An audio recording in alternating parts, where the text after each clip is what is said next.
Hello, everybody, and welcome back to another episode of the Big Bros podcast. If it is your first time joining, welcome. My name is Ilan, and I'm joined by my lovely friend and co-host, Jeremy. But more importantly, we are joined by Justin Kabbani, who is a leading Australian AI trainer and keynote speaker who's worked with teams at Uber, Treasury Wine Estates, and Udemy, training 2,000 plus professionals to use his prime, prompt, and produce framework to make AI practical in everyday work. He's big on one idea: AI shouldn't replace humans, it should remove the robotic work so people can focus on what they do best. Justin, thanks for coming on. Awesome to be here, super pumped. Once you get me going talking about what AI can do for humans, pretty hard to stop. No, we love that. We're gonna really dig into it, but I first want to ask you, would you describe yourself as an AI expert? Oh man, we're straight into the vulnerable bits here right from the start. Certainly there are moments where I feel like, in fact, let me reflect and tell you a story. Back in 2009, I was up in Mount Buller with a mate and his wife and my wife. It was one of those winters that you don't get very often in Australia, where it's snowing all night. It was blue skies, but it was proper snow, right? And we were off skiing parts of the mountain we hadn't skied before. And then on the way home, the lifts are shutting. It's starting to get dark, get a bit cold. Larry, crazy daredevil that he is, says, "Oh, cut left here. I know a shortcut." And we were going like 300 kilometers an hour 1 second, and the next minute, voomf, like into unpacked snow, right? And sort of chest deep. And we're like, uh-oh. Climb up, try get the skis back on, into the bindings, go another 3 meters, voomf, again. And then we're stuck in this bit, watching it get darker, getting colder. And we're like, oh man, how long are we going to be stuck here? I don't think we had mobile phones with us. Even if we did, probably wouldn't have had reception. Anyway, we went from 300 Ks an hour to what felt like 3 meters a minute. It took us about 25 minutes. We finally got out of there, got back home in front of the fire. And I use that as a bit of a metaphor for what it can feel like in the AI game sometimes. So there are times where I feel like that ski instructor skiing backwards on one ski, texting in the other hand with 3 kids over my shoulder, that I'm an expert, that I know everything. And then you can walk into some rooms sometimes with people and I'm like doing the snowplow, going down this mountain for the first time type thing. And 2026 was one of those times, I reckon. Is that an exciting proposition for you, though, that you can walk into a room and you can feel like the sense of, oh my goodness, there is so much I still don't know? Is that exciting or is it scary? It's both exciting and scary. I'm a lifelong learner, so I'm always constantly learning and excited by the opportunity to learn. The internal fears that I might have is, oh crap, I'm going to be in a presentation, and whilst I'm doing something or a workshop, Microsoft's going to release something, ChatGPT is going to release something, someone's going to ask me a question and I've never heard of it and I'm going to be blank-faced. It's happened quite a few times, actually. I'm doing a co-pilot workshop with a corporate group, and I've got screenshots of here's what you're going to do, go through, and we load up the screen and the screen looks different because they've just done a release with no announcement and updated some of the user experience elements that are on there. So it's constantly changing. Now I have my research bot every night look at who are the audiences I'm going to be speaking to this week, what are news stories that would be relevant to them, and go and do some research on that. And then the second one is like, okay, how do we put that into our language, our frameworks, in ways that's going to be meaningful? Before we get into the nitty gritty about AI, I am curious to know, what were you like, or how did you survive before the unveiling of like the original pilot of ChatGPT? Oh man, wow. It's hard to remember life before then, but let me say that I have lifelong suffered from poor memory, from having intense bouts of creative energy, and then other moments where I'm stuck and stale for weeks on end. And I became fascinated with the concept of flow, if you're familiar with that. So the neuroscience of peak performance. Mihai Csikszentmihalyi was a Hungarian Holocaust survivor, was the first person to coin this term. It's those moments, if you're out running or swimming or whatever it is, where you go, oh man, I didn't realize I've already done 5Ks. You're just in that runner's high. And that's in part because I'm intimidated to explain this to you, but prefrontal cortex basically shuts down. You don't feel, you don't feel your feet on the floor. All the blood is going to the part of the brain that it needs to. That happens a lot with creative people. If you're creative yourself, you've got creative friends where they start working on something at 9 o'clock and then it's 3 o'clock in the morning. They haven't taken a drink of water. They haven't gone to the toilet. They haven't stood up from their desk, and they're like in the biggest amazing moment. So I went to go study that because it turns out there's 22 different initiators of flow that you can have. You can actually, get into flow really quickly. And so I became fascinated with that idea. And at the same time, along comes AI, which is actually an amazing flow initiator in and of itself. Why? Because, a couple of things. Number one, you can just take those loose unprepared thoughts and just pour them in. You can switch the role of AI. So you can say, hey, I've got this crazy harebrained idea. I want to just get it out to you in no particular order. Keep asking me questions about it. Don't give me any feedback just yet. If you hear something interesting, ask me a question about it afterwards. But I'm going to need to go and present this idea in 15 minutes to my highly analytical team who are going to want to know, the nuts and bolts of this idea. So help me get it out and then help me put it in an order that's going to explain it. Sounds like it helps you with that initiation phase, which I think when most people struggle with procrastination, it's not the third or fourth step, it's the first step. And I find that you are spot on, because whenever I use AI in my own life, I find that it's very useful in making that first step as frictionless as possible. And then the next bit is the momentum. So either picking up where you left off at the time, and also working at the speed that you want to. When you're working with your team, you got to be conscious where everyone else is at, how they're going. When it's just you and the bot, whatever that is, you work at the pace that you want. You can switch from polite language to micromanager. You can do all this stuff, and it's still gonna, show up the next day. So I think, that creative breakthrough moment at the start, the initiation, the momentum that you get along the way, and then opening the doors that you hadn't thought of. And with that, do you find that people are actually almost rushing through getting AI processes done and integrating AI into their businesses and lives, but not actually thinking through and almost thoroughly processing the way to go about it, because they're in such a rush because of fear of being taken over or someone else is going to get them in the meantime? There's definitely a lot of that out there. I think some of the big pictures that I see is people are using it a lot at home. Then when it comes to work, they don't know what the boundaries are, and so they just don't use it. Or that there's that fear of, if I use it really well, am I just training the robot that's going to take my job? That's very pervasive, and managers often don't think about that. They often think, people are so busy, they'll be happy to use these tools. But it's always there. You've got others who are, maybe the first person to graduate university in their family, or worked really hard to get to executive level. And they feel like if someone knows I'm using AI, then they're going to think that I cheated my way to get here, or I'm not using my brain anymore. So I tend to, in pre-surveys or even in the room on the day, just try and pick up where are the bits that, the objections that people might have, and try and move past them pretty quickly. And what do you say to help people move past those objections? This is my magic, exactly, but I'm happy to sprinkle it all here. No, things like where people say, using AI is cheating. I guess I think back to my grandfather taking out the Encyclopedia Britannica to do his crossword, and back then I'd be like, Grandpa, you're cheating.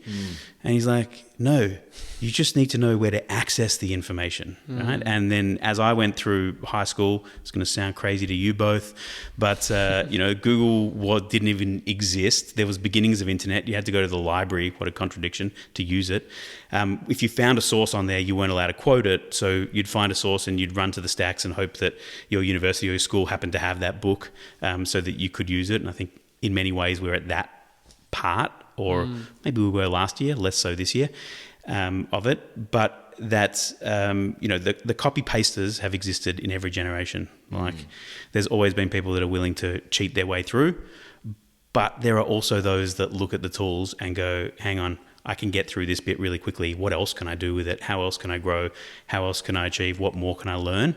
And so, giving people that understanding that, it's not necessary. Even something as simple as spell check. There would have been a time where people felt like using a little red line telling you as a spell check would have been cheating. Or the little green line sometimes changes the grammar of a sentence, but ultimately it's still your idea.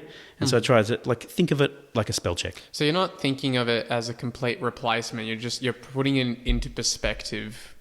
So essentially everyone has always found a way of, I don't want to say cutting corners, because I don't think AI necessarily cuts corners in the same way. I think it contributes to potentially the things that we don't want to do. I think it's just more of I think in a lot of work, it just makes you more efficient, truthfully.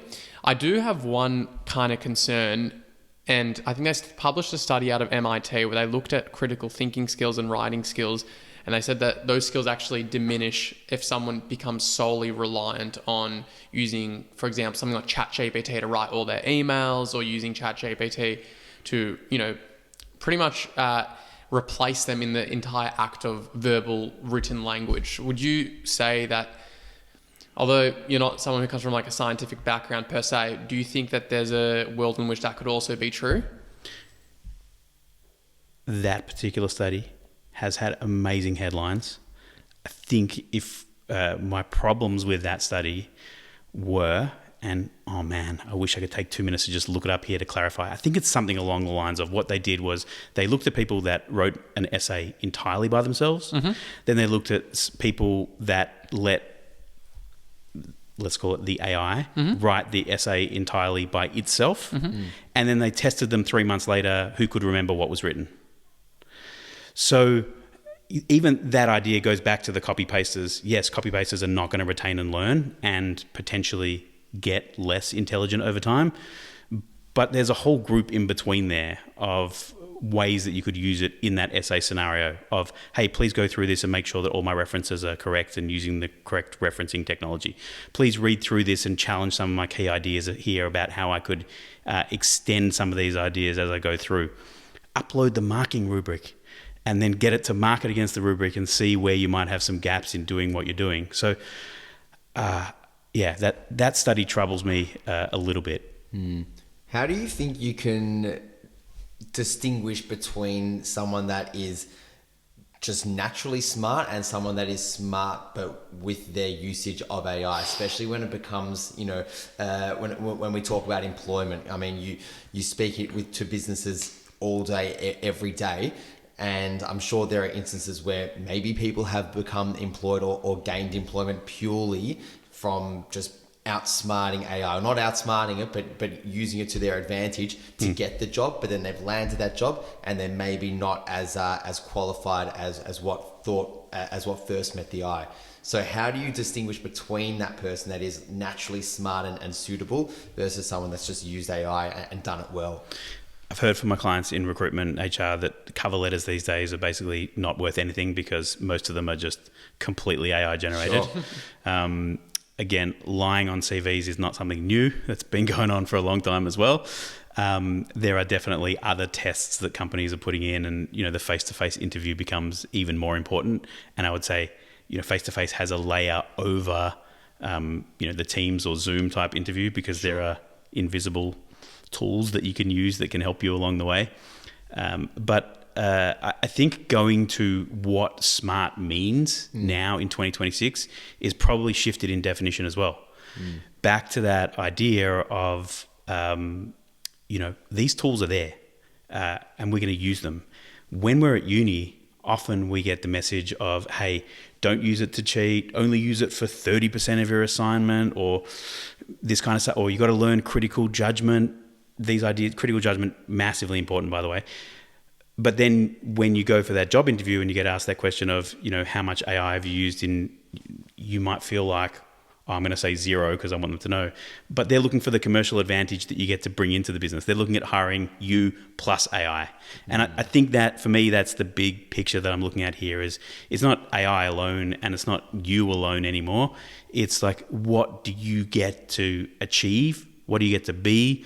What do you get to deliver as a result of knowing how to use these tools? really well. Well, on that then, because we're speaking about university here, do you find that universities are maybe the one industry, or maybe not the one industry, but a big key industry that is actually almost refusing AI more than other industries?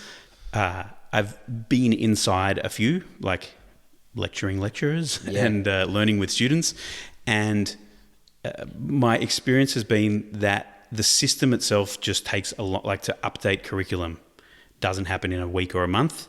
It takes often months, sometimes semesters to get through. And so it really comes down to the individual lecturers or tutors. And sometimes those lecturers or tutors may say, hey, we want you to use as much possible AI in this, see what you learn, see what the outcomes are, see what we get to. And then you might have others who say, we're going to run everything that you do through the checkers, which are somewhat reliable, but not necessarily as well. So I think it's problematic in that it's inconsistent at the very least in terms of how it's applied at the student's experience level. And I would definitely encourage anyone who is at that, going through uni now or just after uni to this is the skill set to have to go in. There's an expectation that people that are coming in earlier in their career will just naturally have these skills, and they haven't naturally been developed, right? There are, like anything, you can throw your kid into the pool and say, learn how to swim. At best, they might doggy paddle, but they might drown. Same thing here, just giving someone the tool and say, use it half an hour a day and you'll get good at it. Yeah, well, you might get good at it, but if you want to get great at it, like anything, you want to get great at swimming, you're going to get a coach or two. Same thing, and that's part of the role I play. It's interesting. We briefly touched on it before, but I do remember I think it would have been end of 22 when I think the original GPT became publicized. There was this kind of feeling of, well, I'm still going to fight it. I won't join it yet. And over the last 2-3 years, I've seen a real shift in people's attitudes towards AI. Now I know you're going to use it, and I now think that the competition is everyone's using AI, but who can use it better than their peers, for example? And I think that's where the game has shifted, right? And it's interesting to think that from about 3 years ago, there were still people who were saying, I've never touched AI, I'm never going to use AI.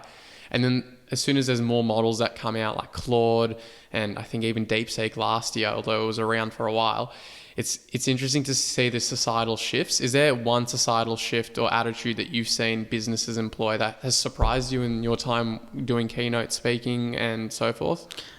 Firstly, I will still walk into a room, a corporate training, there might be 250 people in there. Hands up, how many of you are using it every day? A quarter of hands are going up.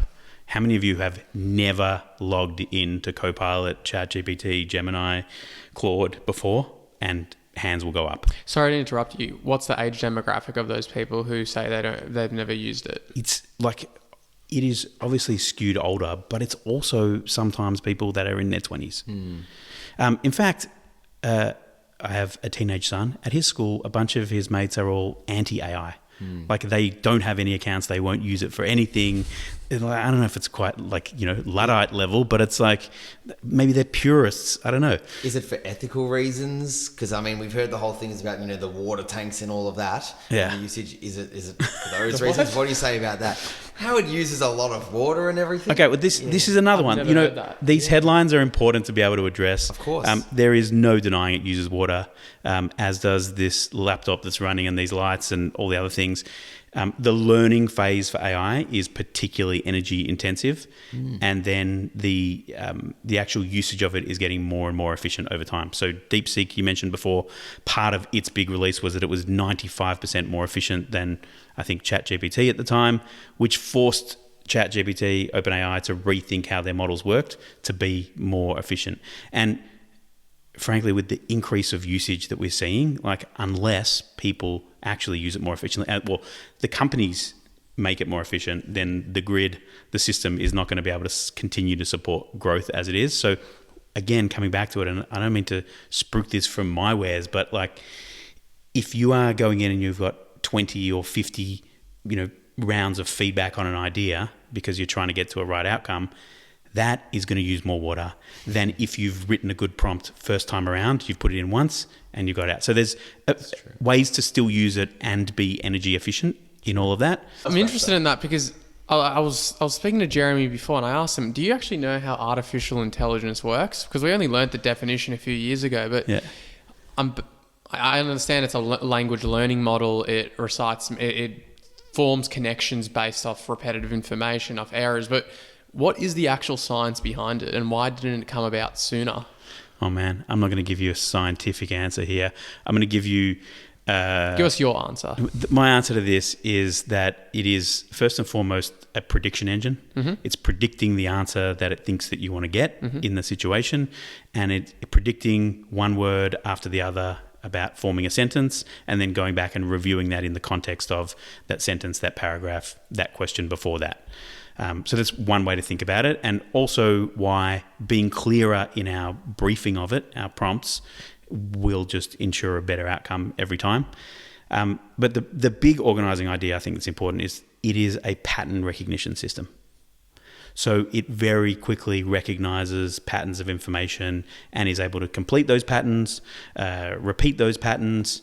I'm a massive Tony Robbins fan. Tony Robbins talks all the time about, you've got to be able to recognize the patterns, you got to be able to complete the patterns, and you got to be able to create the patterns.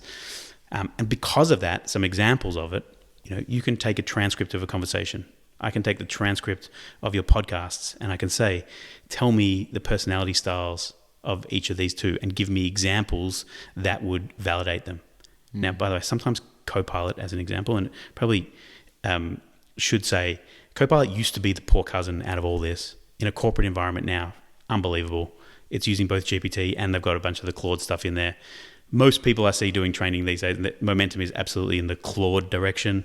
I love it. Yeah, ChatGPT has just lost its status. Why? There was this, I think like one of the instigating events was the Department of Defense situation, let's call it, where they got a lot of headlines around they refused to sign an agreement with the Department of Defense in the US. And then OpenAI basically stepped in and said, we'll take those contracts. Although I think actually the end result was kind of similar in terms of what they didn't want to agree to. But, and so at that point, there was 1 million people a day switching from ChatGPT to Claude. I don't know what the current stats are. But then Claude itself is, I guess, outcome focused in a different way. It's more business focused. Claude typically had the developer community and those that were more engaged with using it as a tool for work. And just their release cycle has been unbelievable this year. But yeah, it's certainly where the momentum is. Which system, in your opinion, is the best? Best is a very broad definition. I think today it's less about which model you're picking and more about like how deeply you know how to use it. If your organization only used ChatGPT and that's what you had, you can do very well. Gemini is a bit of a unspoken hero in this game, in that Gemini's image generation is probably the best, although ChatGPT just released a new one last night. You can generate music in Flow, the video generation is unbelievable, and if you're using Google Workspace, it's got access to your calendar, emails, and Google Work, and files that are sitting on there. Similarly, if you're in that enterprise environment, probably think if you wanted a number 50 plus, then Copilot, and you're using SharePoint and that sort of stuff, Copilot is the best for you because, again, it's got that knowledge base of everything on your SharePoint. This is on the upgraded version, by the way. You've got to use the upgraded tools on this stuff to get on all softwares. Yeah. Yes. You're getting access to a better output when you're using it, and we're talking $20 a month, $40 a month. If you really want to shell out, you can get the $300 a month ChatGPT or the Claude at $150 or $300.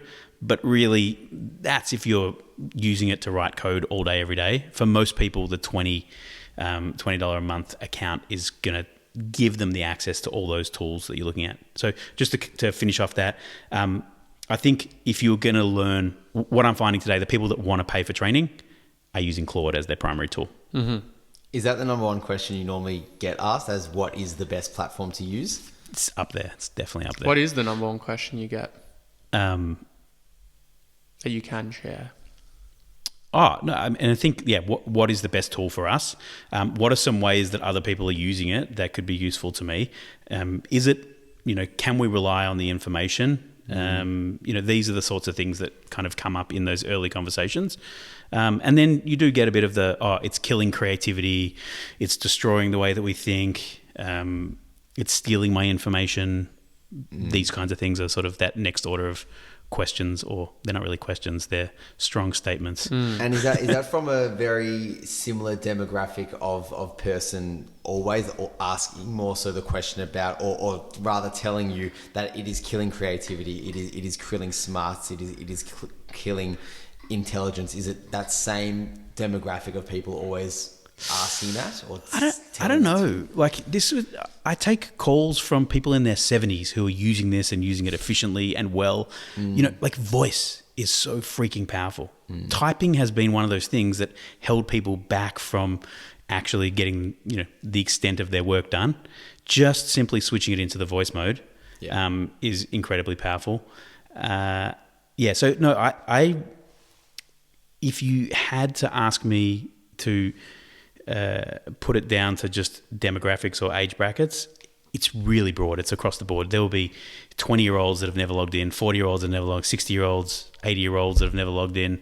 Then, the usage is also broad across all of that. I do want to shift the convo though to what are like some specific everyday people who might not necessarily be in the commercial space, but they want to start using AI to optimize their life. And it might be in ways to do with their health and fitness, even planning their day, life admin.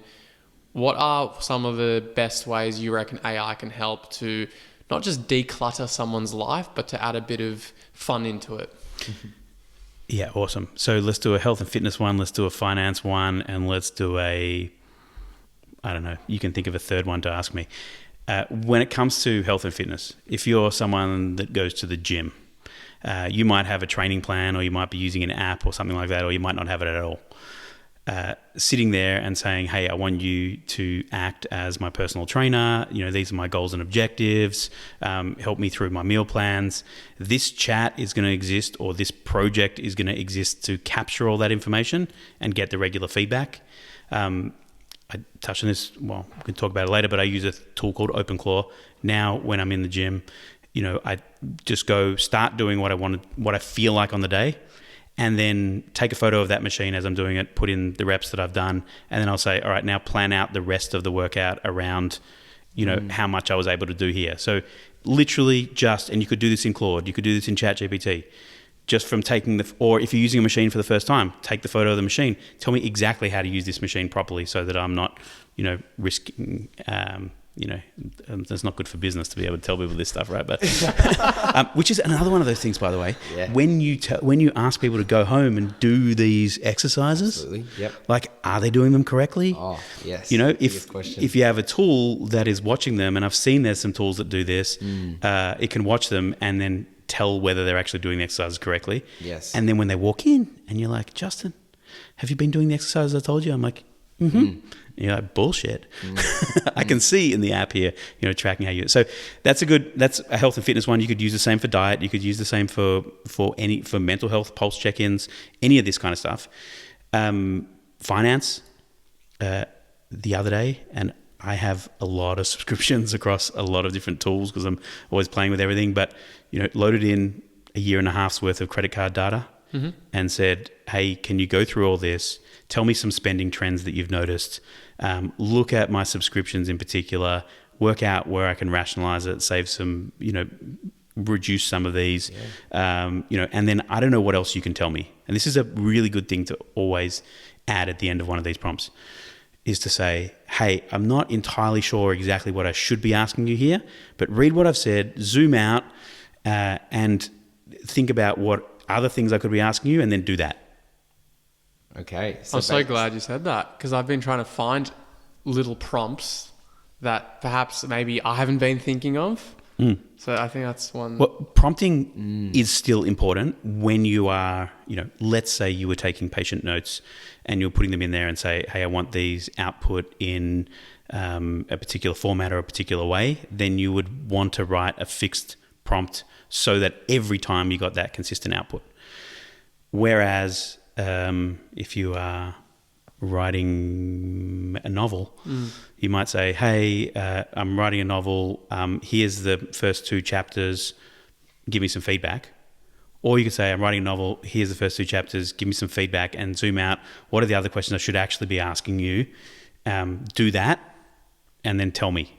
And chances are there it's going to go, all right, have you thought about character development, blah, blah, blah, blah. Have you thought about narrative development, different narrative systems you could use?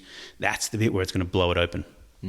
So actually, taking a back seat and not thinking that you need to be the sole driver in the seat here and say, do this, but actually saying, hey, I'm not sure if I've missed something here. Let me know and get back to me. Yeah. And that can really open up new pathways for it, can't it? But very much talking about there, like the positivity and the amazing things that AI is giving to us currently. But do you think there are areas that it's currently lacking in and there are still some fallbacks? This is not good to not have an answer here. Some fallbacks. Look, no, this is going to come out positive. Firstly, it's not being evenly applied. That's one of the big fallbacks. So you have some organizations and, let's say a financial services organization, we're very serious about customer data and privacy and therefore we're not going to use it at all in the workplace. And then you've got someone working and let's say that is a HR person, a marketing person, and therefore they've gone 2 or 3 years without learning this and using it. And at the same time, someone working in another financial services firm says, hang on, CommBank rolled out 40,000 licenses of ChatGPT to workers. They're using it. They're a financial services organization. They're dealing with private information. There must be a way around this. Let's find it. Let's do it. Let's make it happen. And then those individuals have been upskilled and now you don't have an even playing field anymore.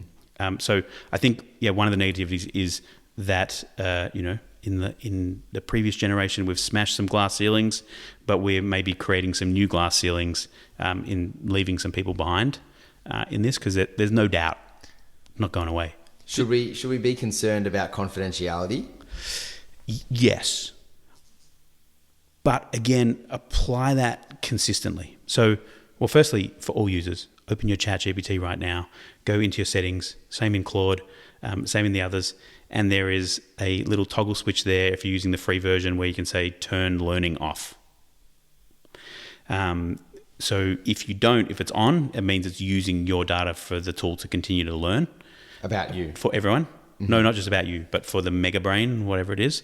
Whereas if you turn that off, your data won't go into the mega brain. Gotcha.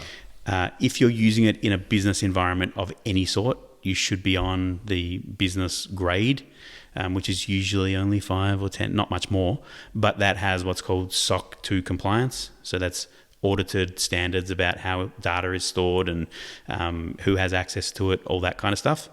But there's certainly a trust element in here where if we're using that version, it says it's SOC compliant, then, do we trust it? In fact, I think the lowest hanging fruit around risk of information is if you don't have 2-factor authentication turned on. Mm-hmm. If someone were able to log into your ChatGPT now, into my ChatGPT or Claude, they're going to know a whole lot of stuff about me, right? Which would be a serious breach. I think that's one of the biggest risks we don't think about.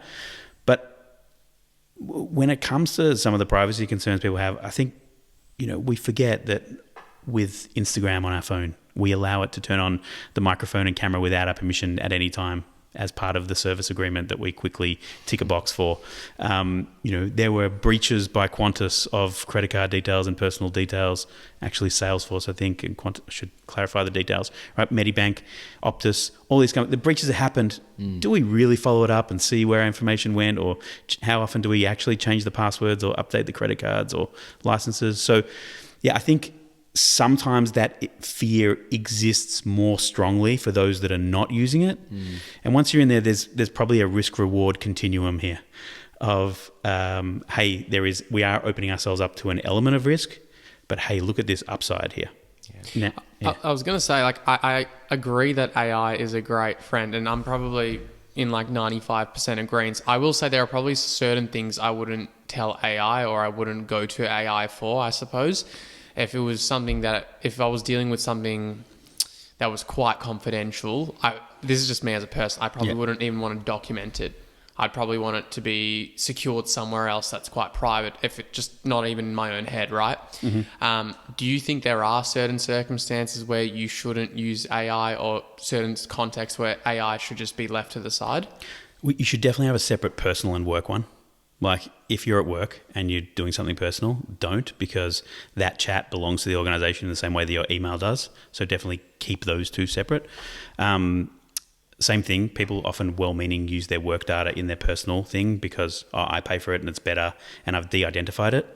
You know, it's a pattern recognition system. It's probably going to be able to re-recognize that data. Are there certain things? I'm going to say like that would depend on the individual. Like some people are total open book. They probably sit in this chair and will show you their bank account and show you that, you know, tell you every story about every relationship, and others will be, you know, more of a closed book. So I think it's down to a personal level. I do, you know, as it gets to know more about you, there does sometimes feel that risk of, let's say, it holding things against you.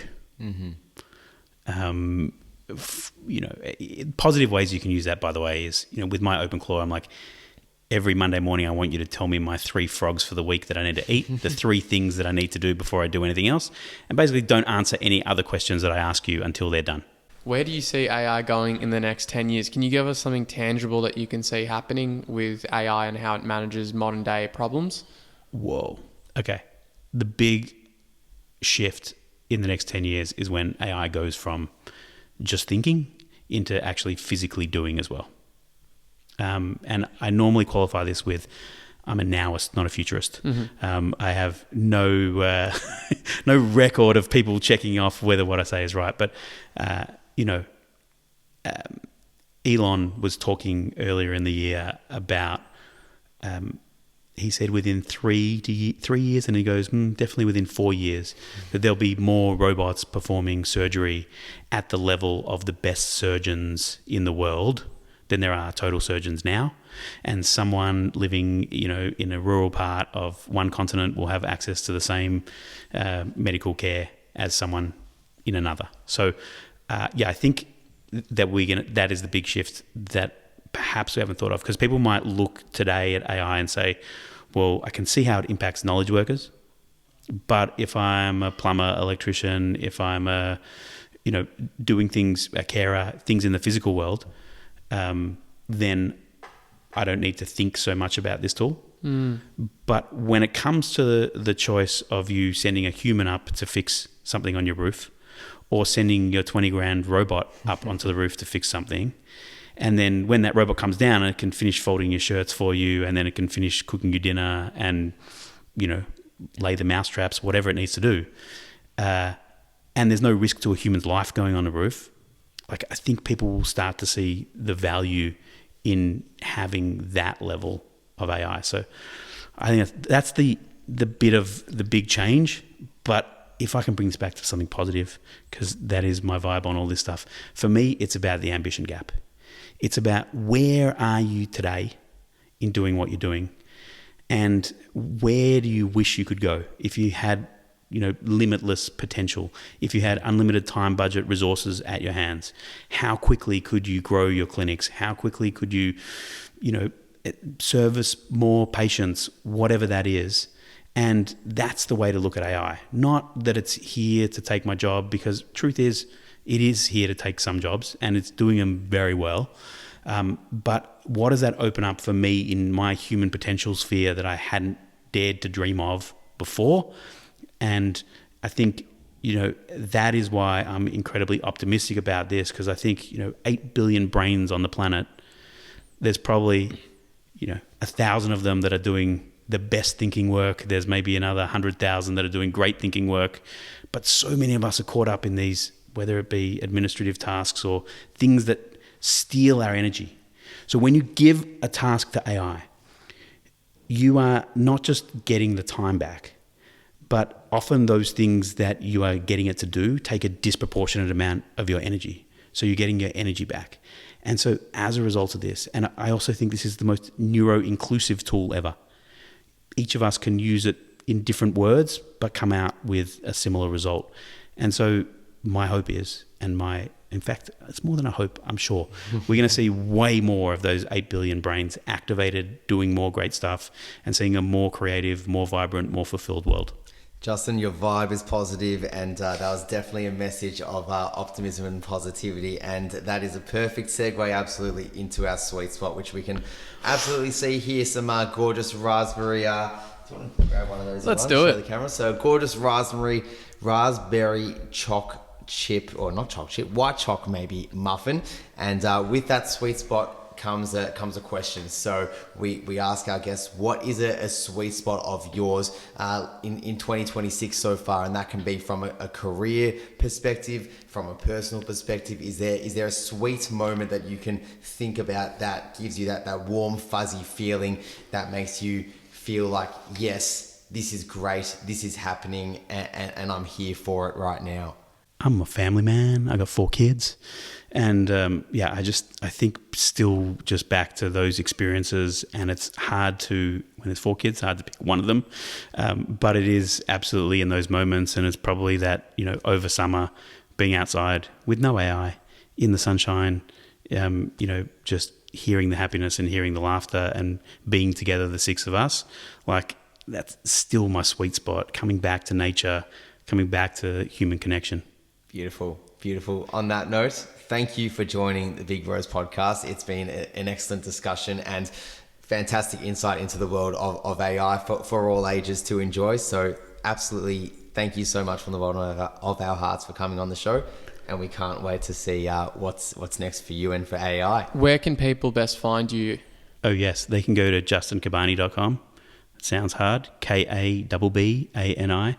And I run AI group workshops. If people want to come along to aimastery.com.au, some of them are online, some of them are in person. And if someone is between work at the moment, or they've just graduated, they haven't got that first job, just write to me directly. I always make sure that I've got tables in there to help ensure that everyone is going on this journey together. So don't be held back by the price of investment on any of this stuff. Awesome. Thank you very much, Cool. Justin Kabbani.